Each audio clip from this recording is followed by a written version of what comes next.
ஹஸ்பண்ட கொன்னுட்டு என்ன பண்றதுன்னே தெரியாம பையனை கூட்டிட்டு கார்ல கிளம்பிடுறா. போற வழியில நம்ம ஹீரோவை பார்த்துட்டு 2 மணி நேரம் மட்டும் என் பையனை பார்த்துக்கோ, நான் வெளியில போயிட்டு வந்துடுறேன்னு கிளம்பிடுறா.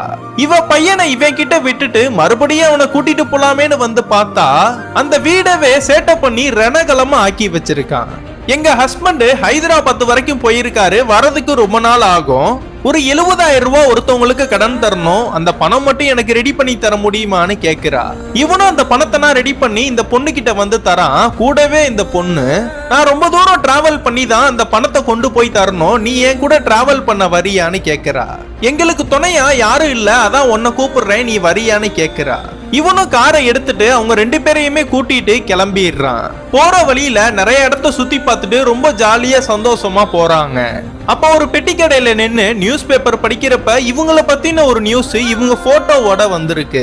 இத பார்த்தும் பார்க்காத மாதிரி அவங்க கிட்ட சொல்லாமலே மறைச்சர்றா. இவ்வளவு தூரம் பணம் கொடுக்கறதுக்கு யாராச்சும் வருவாங்களான்னு இவனும் கேக்குறான். நான் பணம் கொடுக்கவே வரலன்னு அவளும் சொல்றா. நம்மள அவளுக்கு பிடிச்சிருக்கு போல, அதனாலதான் நம்ம கூட டிராவல் பண்றான்னு இவனும் நினைச்சுக்கிறான். அந்த பொண்ணு கிட்ட எப்படியாவது நம்ம ப்ரப்போஸ் பண்ணிரணும்னு இவனு எவ்வளவோ ட்ரை பண்றான்.